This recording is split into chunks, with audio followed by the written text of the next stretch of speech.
Merci Jésus.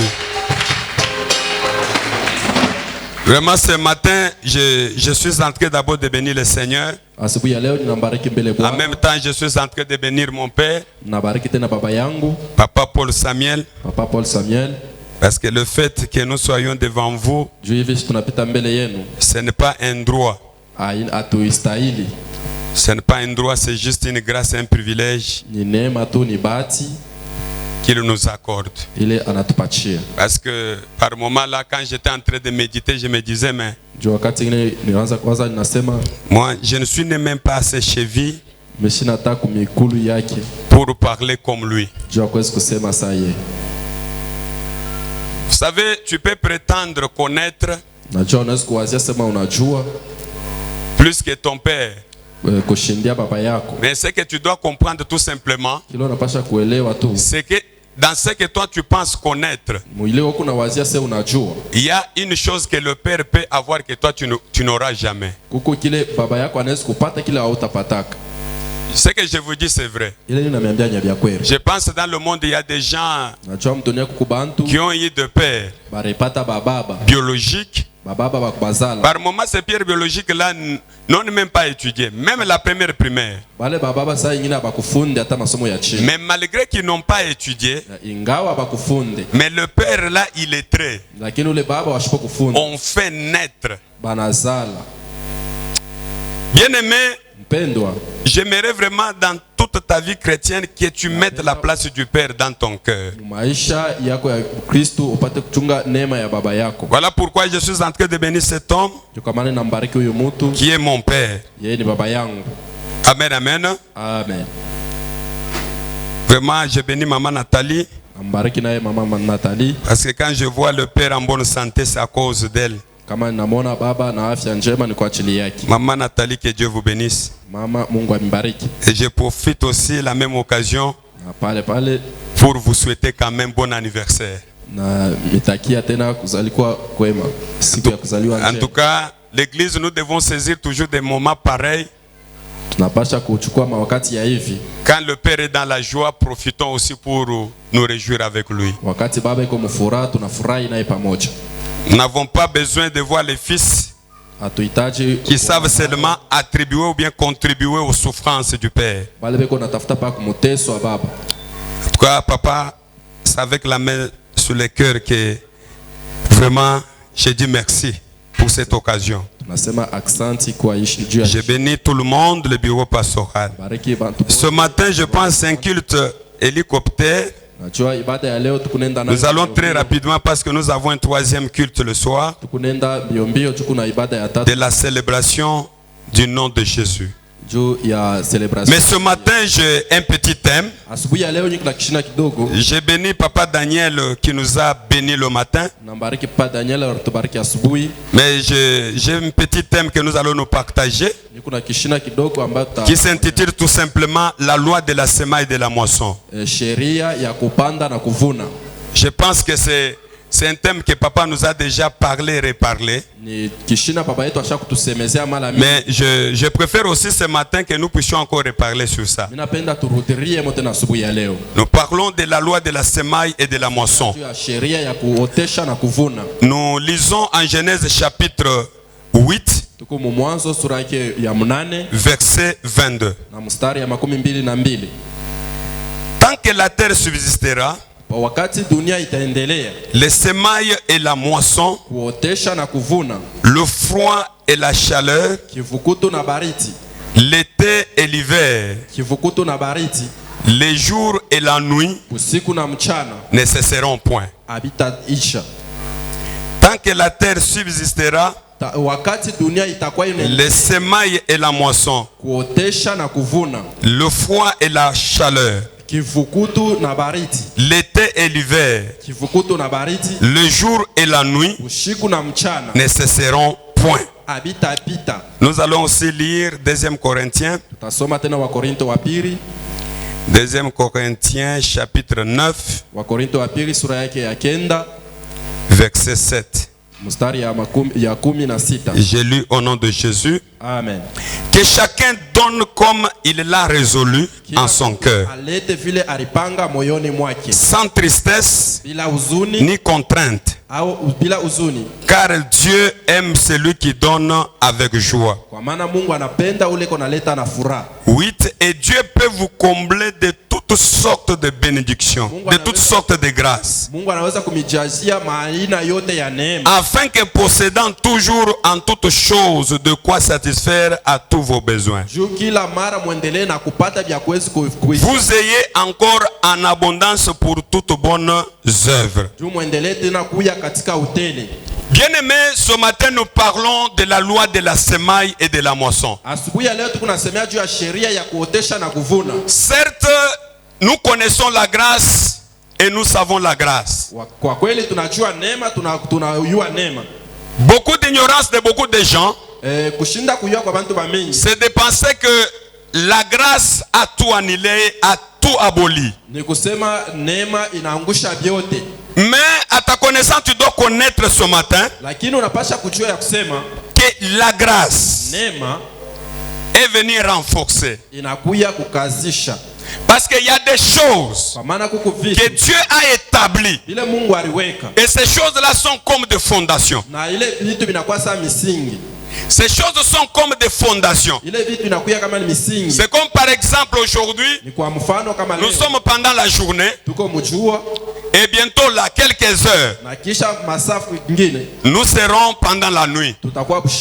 La grâce ne viendra pas dire non, qui n'aille pas la nuit et qui n'aille pas les jours. Tout comme il y a des saisons que nous pouvons passer, des saisons froides et des saisons chaudes. Tout ça sont des lois que Dieu a établies. Par moment, il y a la loi de la pesanteur. Tu ne peux pas me dire, comme nous sommes dans la période de la grâce, je peux monter là-bas au balcon, je vais me jeter. Je ne mourrai pas parce que nous sommes dans une période de grâce. Bien aimé, je te rassure que tu vas mourir. Amen, amen. Amen. Même si tu es rempli du Saint-Esprit jusqu'aux dents, aussi longtemps que tu ne sais pas respecter les principes établis, tu vas vivre les conséquences. La grâce est venue renforcer ce que Dieu a établi. La grâce est venue renforcer les fondations. La grâce est venue maintenir. Amen, amen. Amen. Alors, la loi de la semaille et la loi de la moisson. D'entrée de jeu, semaille d'abord c'est quoi? La semaille. La semaille c'est un travail qui consiste à semer. En d'autres termes aussi, la semaille c'est une période qui caractérise. Une période qui est caractérisée dans une année où l'on doit semer. C'est ça la semaille. Et quand j'entends par semon, il y a le verbe semer. Amen, amen. Amen. Le verbe semer veut dire tout simplement provoquer, citer, engendrer, créer, planter. Ça sont des synonymes de verbe semer. Quand je rentre dans ce mot semaille, là je comprends comme ceci. Comme la semaille c'est une période qui est bien planifiée dans une année pour semer. Et je comprends aussi, nous sommes dans une saison sèche. Je pense que plupart au milieu de nous sont des cultivateurs. Quelqu'un, un bon cultivateur qui s'y connaît bien, ne peut pas prendre ses semences et aller au champ pour semer. Ça sera vraiment de la folie. Parce que ce n'est pas dans dans une saison, ce n'est pas dans une période adaptée. Amen, amen. Amen. Et celui qui va aller semer dans cette période va faire un gaspillage. Et il n'aura rien à récolter. Bien aimé en Christ, tout ce que Dieu a fait respecte ses lois. Les lois de la semence et la loi de la moisson. Et si tu vis en dehors de cette loi, tu vis en dehors de la volonté de Dieu. La loi de la semence n'existe pas seulement dans les données. Ça existe dans tous les domaines et en plusieurs dimensions. Amen, amen. La loi de la semence et la loi de la moisson. Je vais encore te donner l'exemple. Voyez ce que nous sommes en train de faire à l'église. Nous sommes en train de construire. Répète ensemble avec moi la construction. Répète encore la construction. Nous sommes en train de construire. C'est une période. Je pense à un moment donné, papa avait dit, ce temps ici, c'est un temps qui est rare. Ça ne viendra pas tout le temps. Et ce temps que l'église est en train de passer, c'est une saison. C'est une période de semer. C'est une période de la semaille. Amen, amen. Imaginez-vous un moment donné, nous avons déjà terminé la construction en cellier. On a déjà embelli l'église. On a déjà mis les carreaux. Tout est propre. La climatisation, tel que papa l'a dit au premier culte. Amen, amen. Et on voit un papa venir avec 100 sacs de ciment. Non, papa, je viens offrir ça pour la construction. Nous allons le prendre comment? Pendant que la construction a déjà fini, cette saison est déjà passée. Amen, amen. Et quelqu'un apparaît pour construire. Pendant que nous ne sommes pas dans une période de construction. En d'autres termes, la loi de la semaille a une période. Imaginez-vous un cultivateur. Cette période ici, pendant que les gens sont en train de labourer, pendant que les gens sont en train de préparer les champs, mais un cultivateur distrait, ce temps ici lui est en train de dormir, mais quand il va pleuvoir, il se réveille de bon matin avec ses semences pour aller semer. Il va aller semer où? Il va aller semer en brousse. Or la brousse n'est pas un champ. Amen, amen. Les champs, c'est un endroit bien préparé. C'est un endroit bien organisé. Alors, s'il faut parler de la semence, on ne peut pas parler de la semence sans avoir un champ. Sans avoir un champ. Et si on a un champ, ce champ-là doit être entretenu. On doit cultiver le champ. On doit labourer le champ. On doit visiter le champ tous les jours. Pourquoi? Parce qu'on ne sait pas ce qui peut germer. Amen, amen. Et quand on a la semence, on doit garder la semence. On doit protéger la semence. On doit sécuriser la semence. Moi là qui a grandi au village, je voyais mes parents. Ils cachaient les semences. Et je me posais la question, pourquoi ils cachaient les semences? Parce qu'au village, il y a les insectes. Les insectes qui mangent les semences. Il y a les insectes qui détruisent les semences.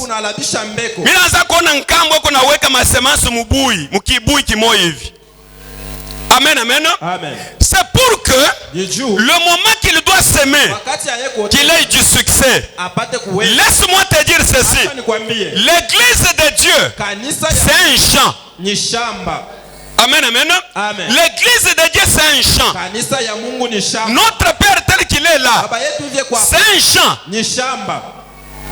Ton frère qui est à côté de toi, c'est un champ. Ni shamba. Ces champs-là, tu dois l'entretenir. Mais la question que je te pose, comment tu dois entretenir le champ? Comment tu dois entretenir ton champ sur lequel tu dois s'aimer, sur lequel tu dois planter? Vas-tu prendre la houe? Tu vas faire quoi? Les champs de Dieu doivent être entretenus. Premier élément d'entretien du champ, on doit avoir l'amour du champ. Amen, amen. Je voyais mes parents. Mon père, c'est depuis 74 qu'il est aveugle. Jusqu'à cet âge-ci qu'il a au moins 89 ans. Il est aveugle jusqu'à aujourd'hui. Mais je voyais mon père aller au champ. Si bien qu'il était aveugle, qu'il cultivait, il pouvait sarcler. Jamais tu ne le verras jamais couper le maïs, couper les haricots, couper les arachides. Il pouvait les détecter avec ses mains. Il pouvait sélectionner avec ses mains. Qu'est-ce qui les poussait d'aller au champ? C'est parce qu'il aimait les champs. Il aimait les champs. Aujourd'hui, nous avons beaucoup de chrétiens qui ne savent pas aimer leur champ de bénédiction, qui ne savent pas aimer leur champ sur lesquels ils doivent s'aimer. Vous savez, si quelqu'un n'aime pas les champs, par moment il ne va plus, il va commencer à aller une fois par mois. Par moment il ne va même pas y passer. Il ne voudra ni même pas s'aimer. Premier élément, tu dois aimer ton champ. Tu as ton frère qui est à côté là, tu lui dis aime ton champ. Pourquoi nous devons aimer les champs? Parce que c'est là où est notre avenir. C'est là où est notre destinée. Non, mais je m'étonne beaucoup de chrétiens qui se disent serviteurs de Dieu, qui se disent servantes de Dieu, mais ils ne savent pas aimer le champ de Dieu. Le champ de Dieu est devenu un objet de critique, un objet de mépris. J'avais un frère qui avait honte même de porter la Bible, qui avait honte même de dire moi j'ai pris à la NCD, moi je suis un chrétien. Non, bien aimé en Christ, tu dois démontrer ce que tu es. Son champ, on doit le présenter. On doit aimer son champ. Comment tu peux avoir ton père qui est ton champ, dans lequel tu dois s'aimer, mais tu ne sais pas l'aimer? Tu ne sais pas l'aimer. Aujourd'hui, l'église de Dieu a mis de côté l'amour. Amen, amen. Amen, amen. Est-ce que tu peux acclamer pour le Seigneur? Deuxième élément, tu dois avoir confiance dans ton champ. Vous savez, quand quelqu'un prend les arachides, il part semer dans son champ. Il a confiance de ces champs-là. Il dit, quand je vais semer, je vais récolter. Vous savez, par moment, ça me fait de l'amertume. Quand papa avait dit l'autre fois, que niende nipatie nilete dîme kwa église, nilete offrande kwa église, nikutupe kwa kisukulu. Ça m'avait beaucoup touché. Dit, mais si quelqu'un parle de choses comme ça, il ne connaît pas ce qu'il fait. Dans les champs, nous devons faire tout ce que nous devons faire pour le bien de ces champs-là. Parce que notre bénédiction en dépend. Nous sommes liés à ça. Notre cordon est lié à ça. Parce que c'est là où se trouve notre bonheur. C'est là où nous devons mettre notre cœur. Par moment, je me pose des questions. Les chants, rocher du secours. Les gens aiment les chants ne que le dimanche. Le dimanche, tout le monde vient. Mais dans la semaine, les gens ne viennent pas. Oh, la Bible dit ceci. Les champs de Dieu est trop vaste. Mais il y a peu des ouvriers. Bien-aimés en Christ, la Bible dit vers la fin de temps, les gens seront amoureux d'argent. Mais mettant de côté ce qui doit faire leur succès. Bien-aimé en Christ, est-ce que tu as l'amour du champ? Le champ de ta bénédiction. Est-ce que tu as cet amour? Je vois la femme telle que Ruth, qui pouvait demander à Naomi de le bénir d'abord avant d'aller glaner dans les champs de Boaz. Et là, ça démontre le sérieux possible qu'on peut donner au champ. Aujourd'hui, nous venons à l'église vaille que vaille. Et nous sommes même à l'église. L'église devient un endroit où nous critiquons, où nous nous injurions, où nous nous faisons du mal. Les champs de Dieu. Alors, s'aimer peut aussi signifier provoquer, susciter, engendrer. La Bible dit, notre Dieu, c'est un Dieu qui donne les semences aux semeurs. Il donne la semence aux semeurs. Mais s'aimer veut dire engendrer, veut dire aussi créer, veut dire aussi susciter, provoquer. Vous savez, si j'ai un billet de $10,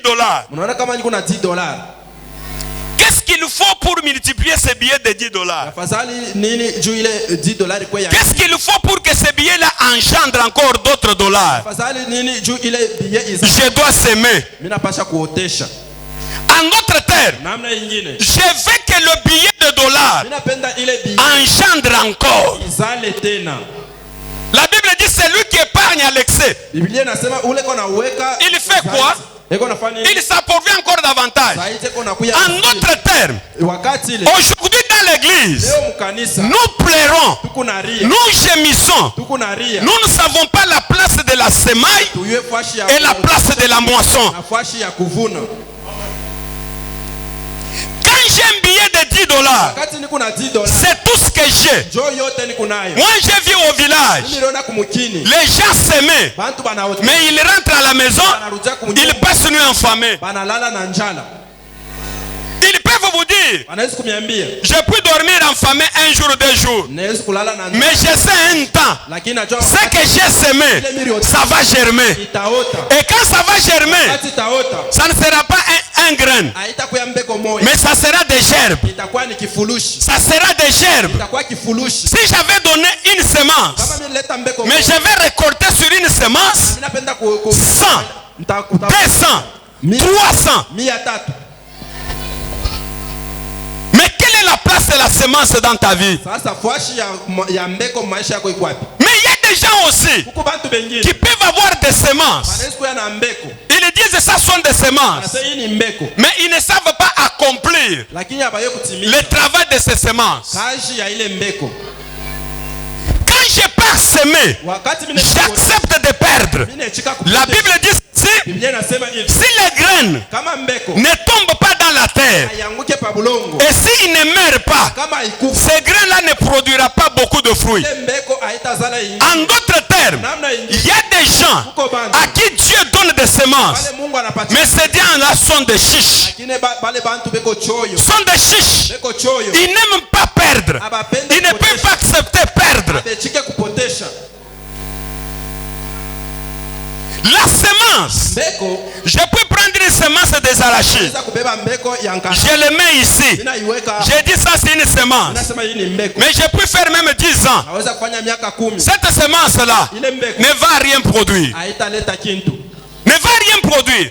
Parce que cette semence, je ne l'ai pas sémée. Je ne l'ai pas mis à un endroit où ça doit produire. Non, bien aimé en Christ, le problème de la semence, le problème de la semaille, le problème de la moisson de toi. Imaginez-vous une femme de Sarepta. Par moment, si c'était dans cette époque ici, et si c'était Papa Paul Samuel, on allait le traiter pour un sorcier. Vous comprenez, hein? Amen. Pourquoi? Parce que c'est lui qui avait provoqué cette période-là. C'est Élie. Il a déclaré 3 ans de sécheresse. Et lui-même Élie, et tout le monde souffrait. Il n'y avait même pas ni d'eau ni à manger. 3 ans tu vas cultiver où? Et tu vas moissonner où? Et je vous dis, cette femme-là, avec un peu de farine qu'il avait, avec un peu d'huile qu'il avait, cette femme-là était une femme riche. Mais je vous dis vrai, parce qu'un homme tel que Élie à sa taille, il vient supplier la dame. Amen, amen. Il vient supplier la dame. Il lui dit, donne-moi quand même. En autre terme, la mort est tentée de guetter d'abord Élie. Parce qu'on ne sait pas combien de jours il avait fait sans boire, il avait fait sans manger. Maintenant écoutez, Élie demande à la femme de Sarepta, madame, qu'est-ce que tu as? J'ai un peu de farine, j'ai un peu d'huile. Quand je prépare ça, je vais mourir, moi et mon fils. Élie qui lui dit, va d'abord préparer ça pour moi. Va d'abord préparer. Maintenant, toi et ton fils après, vous comprenez le langage d'un champ. Un champ prévoit toujours. Un champ a toujours une provision. Bien aimé, on peut t'engager au boulot. Ton premier salaire ne pose pas la question au champ. Et moi je dois faire quoi? Viens avec ce salaire-là. Comme c'est une prémisse, donne au champ. Amen, amen. Le problème qui va venir après, ça ne te regarde pas. Qui connaît la formule que Dieu fait pour que la semence puisse germer? Parce que d'abord, la semence doit d'abord mourir. Amen, amen. Amen. Les gens qui ont donné les $100 ici, les $200. Amen, amen. Amen. Mais ils se sont séparés avec ces $200 là, non? Ils se sont séparés, non? Amen, amen. Ils ont tué, non? Ils ont tué quoi? Les programmes. Ils ont tué quoi? Les projets. Ils ont tué quoi? Leurs attentes. Amen, amen. Et par moment tu peux te moquer d'eux. Mais elles savent ce qu'ils ont fait. Voilà pourquoi un homme intelligent, l'apôtre Paul, il dit aux Corinthiens, amen, amen, il leur apprend sur la loi de la semaille et de la moisson. Il dit, c'est lui qui doit donner. Il doit donner avec joie. Vous comprenez? Sans contrainte, sans un contre-cœur, sans les chagrins, sans tristesse. Amen, amen. Vous savez pourquoi Paul dit ça? Parce que l'amour que Dieu attribue à celui qui donne avec joie, c'est un amour qui dépasse les acclamations qu'on peut te donner. C'est un amour qui peut dépasser les honneurs qu'on peut te donner. C'est un amour qui peut dépasser le pouvoir que tu as, le positionnement que tu as. Cet amour-là, c'est un amour exceptionnel. C'est un amour spécial. Amen, amen. Amen. Dieu a la joie à celui qui donne avec joie. Je vais vous donner un exemple. Je pense que beaucoup de parents sont là. Tu as un enfant. À cet enfant-là, tu lui payes un bonbon. Amen, amen. Et puis tu dis à l'enfant, donne-moi ce bonbon. Donne-moi aussi. Amen, amen. Un enfant intelligent, il va prendre les mêmes bonbons. Il va te les donner. Vous savez pourquoi l'enfant peut faire ça? Parce que l'enfant comprend déjà que la source de ces bonbons ici, c'est papa. Quand papa me demande ces bonbons ici, soit il peut me donner 2 autres, soit 3 autres, parce que papa connaît. Amen, amen. Mais un enfant qui n'est pas intelligent, son père lui donne les bonbons et son père lui demande encore, il cache. Amen, amen. Il cache. Il en est de même de beaucoup de chrétiens aujourd'hui. Voilà pourquoi la Bible déclare ceci. Le pas de celui qui marche. Celui qui marche ne peut pas diriger ses pas. Parce que Dieu connaît les chemins qu'il aurait tracés pour lui. Vous savez, quand tu quittes ici, tu pars en ville. Tu pars comment? Tu pars sur une voie déjà tracée. Tu pars sur un chemin déjà tracé. Alors, quand nous croyons au Seigneur, nous devenons sur un chemin. Et ce chemin-là, c'est Dieu qui contrôle nos pas. Mais ce qui est très grave, c'est comme ce que papa Daniel, prophète Daniel avait dit. Nous sommes comme des aveugles qu'on a pris par les gens voyants. Mais toi tu es derrière là. Tu dis attention Utanyangushi. Attention Kombele Kunjim. Et celui qui parle là, c'est l'aveugle qui est transporté sur le dos d'autrui. Par moment nous nous posons trop de questions. Si je peux avoir un $100, un $20, un $50 et que je vais donner à Dieu, je commence à me poser des questions. Ça c'est quand même une lettre. Ça c'est comme une lettre. Est-ce que c'est ton problème? Amen, amen. Ça ce n'est pas ton problème. Le problème c'est à celui qui te prend. Le problème c'est celui qui t'amène sur le chemin. Il connaît là où il t'amène. Bien aimé en Christ, tu dois comprendre la loi de la semaille. Et si tu ne sais pas s'aimer, ne t'attends à rien. Amen, amen. Que Dieu soit béni. Amen. Est-ce que tu peux acclamer très fort? Ce matin, tu dois susciter ta génération de prospérité. Parce qu'il y a longtemps que tu as déjà tué ta postérité. Tu as déjà tué. Amen, amen. Mais ce matin, tu dois les ressusciter au nom de Jésus.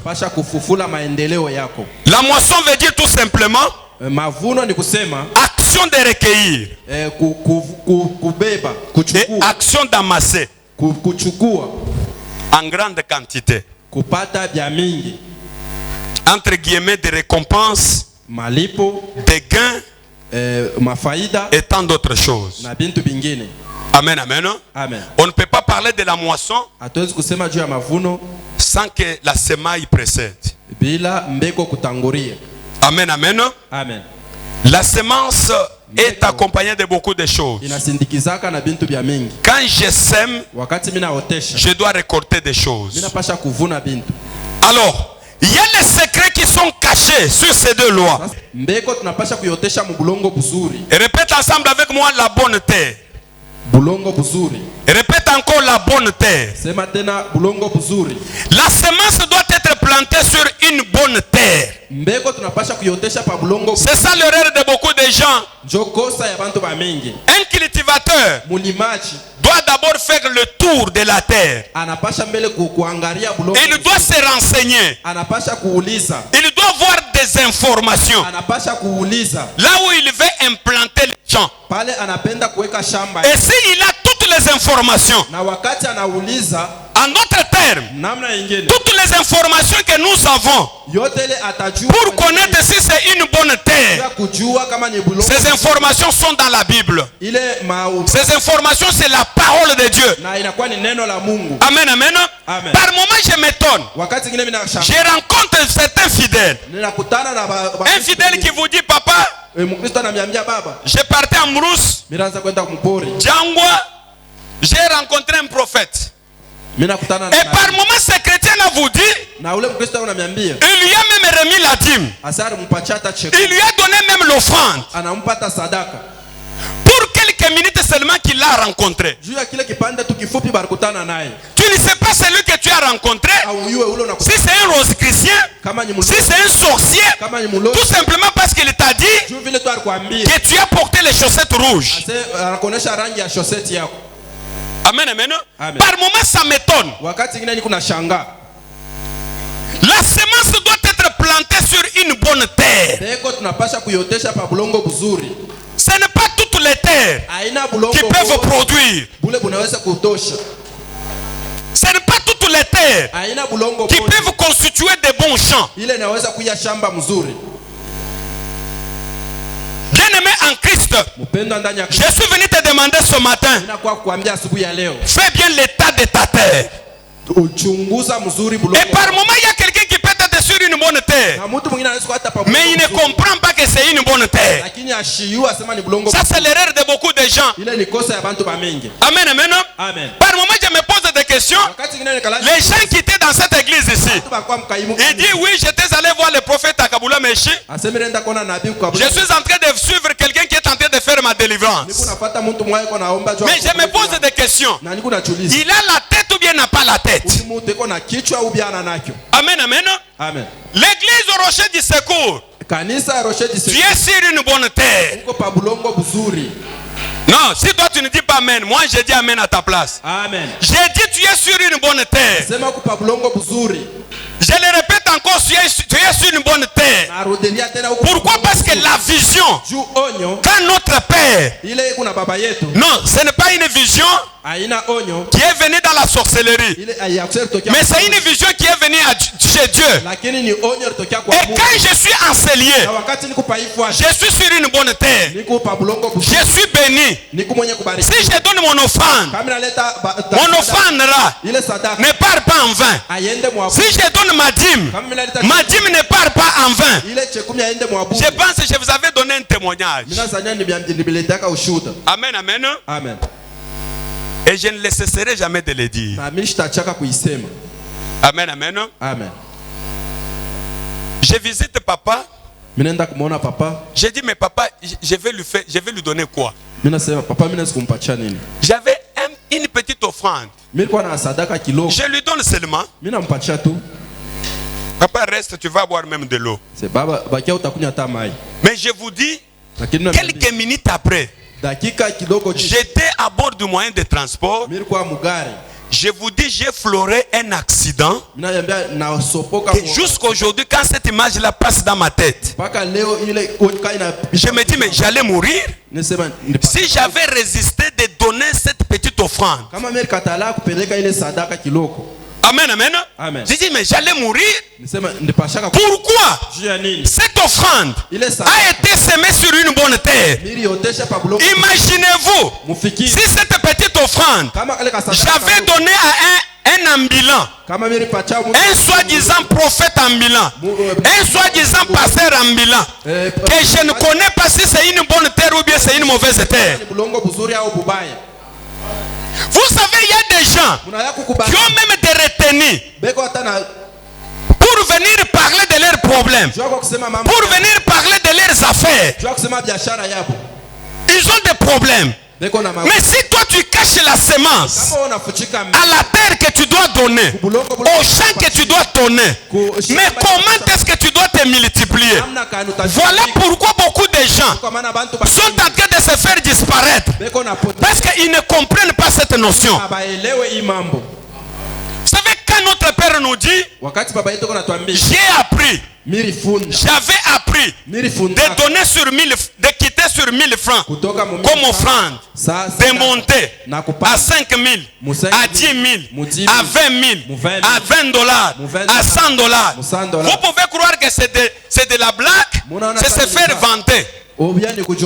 Ça c'est ce que les chants nous réclament, c'est que les chants nous demandent de faire. Mais si toi tu restes figé, tu restes dans ta case, enfermé sur toi-même, bien aimé, tu vas t'effacer financièrement parlant, et tu vas t'effacer même ministériellement parlant. Non. Béni soit notre Dieu, le Dieu de notre Père, Papa Paul Samuel. C'est Dieu-là, il nous bénit, il nous bénira, il continuera toujours à nous bénir. Parce que nous sommes sur une bonne terre. Si je suis sur une bonne terre, je ne peux pas m'absenter, je ne peux pas haïr mon champ, je ne peux pas dire du mal de mon champ. Parce que je suis sur une bonne terre. Et cette terre-là, c'est une terre qui me bénit. Vous savez pourquoi? Le ciel reconnaît l'importance de la semaille. Un sacrifice, non? Mais toi, tu es toujours un boxeur. Vous savez kuku bantu beku mukanisu beku na choi moya baye kukaburi ata 1000 francs. C'est compliqué. C'est compliqué. Papa avait dit même d'en manger. Est-ce que dans ce siècle présent ici, tu peux priver à ton frère à manger? Mais c'est très grave. Mais je vous dis que ces gens ici dans cette église sont là. Maintenant tu es comme ça. Et tu veux que Dieu te bénisse. Que Dieu te fasse du bien. Est-ce que tu peux acclamer pour toi-même? Acclame pour toi-même. La loi de la semaille et de la moisson. Je pense que je ne pourrai pas terminer. Parce que j'ai au moins 7 secrets. Nous devons vous libérer parce que nous devons préparer le 3e culte. Amen, amen. Amen. Non seulement les graines doivent être plantées sur une bonne terre. Amen, amen. Amen. La semence a besoin. Il y a les différentes sortes de semences. C'est là où je vais terminer. Le prophète Daniel nous a parlé ici que notre Dieu n'est pas injuste. Toi, tu as toujours donné 1000 francs. Et l'autre aussi donne 100 dollars. Toi, tu penses que notre Dieu est injuste? Parce que la semence dépend aussi de la quantité. Toi, tu vas me dire que c'est lui qui a fait un champ, qui a semé sur les 50 mètres carrés, et c'est lui qui a fait 2 hectares. Est-ce que vous aurez la même récolte? Voilà pourquoi je suis venu te dire ce matin. Monte encore. Monte encore. La semence, c'est un problème d'engagement. Et la semence ne dépend pas de l'âge. Il y a des gens qui ont appris à semer à bas âge. Et j'aime toujours ce que papa a toujours dit. Il faut apprendre aux enfants à semer. Parce qu'Abraham a appris à Isaac à semer. Et c'était un transfert. Isaac aussi a appris à Jacob. Jacob aussi a appris à ses enfants. Voilà pourquoi aujourd'hui, la nation d'Israël, c'est une nation bénie. Si tu pars aux États-Unis, le peuple juif sont là. Ce sont eux qui tiennent l'économie. Si tu pars dans n'importe quel pays, là où les juifs se sont investis, c'est toujours un peuple béni. Amen, amen. Amen. La semence, c'est un problème de quantité. Et c'est aussi un problème de qualité. Amen, amen. Amen. Je pense que je suis à la fin. On continuera plus tard. Est-ce que tu peux acclamer très fort? Tu peux acclamer très fort. Alors tu peux te tenir debout. Tu peux te tenir debout. Nous allons continuer avec l'enseignement dans la semaine. pour un peu parler sur Genèse 8, 22. Et Dieu nous fera grâce. Alors j'aimerais que tu fermes tes yeux. Que tu fermes tes yeux. Ce matin, j'aimerais que tu prennes un engagement. Que tu prennes un engagement.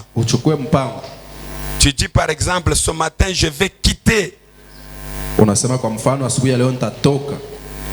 un endroit très bas de ma semence. Je vais monter. Par moment, j'ai donné peu dans ma façon de me donner au Seigneur, dans ma façon de servir le Seigneur, dans ma façon de donner mes offrandes. Même quand le parent pouvait me donner les offrandes, je pouvais les sacrifier aux mégas, aux unités. Mais quand je viens à l'église, je ne savais pas la place des offrandes. Tu lèves ta main droite à l'air. Tu lèves ta main droite à l'air. Tu dis, à partir d'aujourd'hui, je m'engage. Que je dois monter dans mes offrandes. Je dois monter dans la semaille. Je dois être un semeur. Alléluia. Et pendant que ta main est en l'air, tu dis à Dieu, je m'en vais prendre autorité sur tous les esprits ennemis, ennemis de mes semences, ennemis de ma moisson. Je prends autorité à tous ces ennemis. Je les détruis, je les chasse dans ma vie. Ces ennemis peuvent être mon incrédulité. Ces ennemis peuvent être mon égoïsme. Mais ces ennemis-là, je les chasse dans ma vie. Je les chasse dans ma maison. Je les chasse dans mon esprit. Est-ce que tu peux prier au nom de Jésus? Prie au nom de Jésus. Prie au nom de Jésus. Alléluia.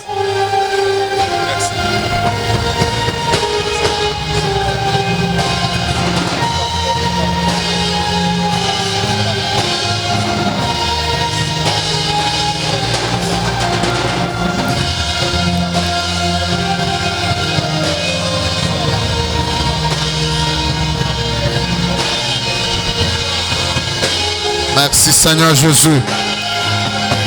Dieu, nous te bénissons pour ce message. Nous te rendons grâce parce que tu as parlé à nos cœurs. Tu nous as communiqué la vie au travers de ta parole. Tu as inondé nos vies au travers de ce message.